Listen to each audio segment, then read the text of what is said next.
கல்லூரி மாணவிக்கு பாலியல் வன்கொடுமை செய்யப்பட்டது. உண்மையிலேயே எந்த பெண்ணுக்கும் நடக்கக்கூடாத ஒரு கொடூரம்.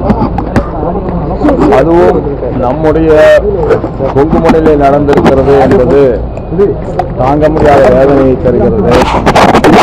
குற்றவாளிகள் கண்டுபிடிக்கப்படுவதும் அவர்களுக்கு அதிகபட்ச தண்டனையை பெற்றுத் தருவதும் காவல்துறையினுடைய பொறுப்பு. நிச்சயமாக காவல்துறை கண்ணும் கருத்துமாக செயல்பட்டு குற்றவாளிகளுக்கு உயர்ந்தபட்ச தண்டனையை பெற்றுத் தருவார்கள் என்று நம்புகிறேன். அந்த சகோதரிக்கும் அவருடைய பெற்றோருக்கும் என்னுடைய ஆறுதலை நான் தெரிவித்துக் கொள்கிறேன். நடக்கக்கூடாததுதான் சில நேரங்களிலே தவிர்க்க இயலாமல் நடந்து விடுகிறது.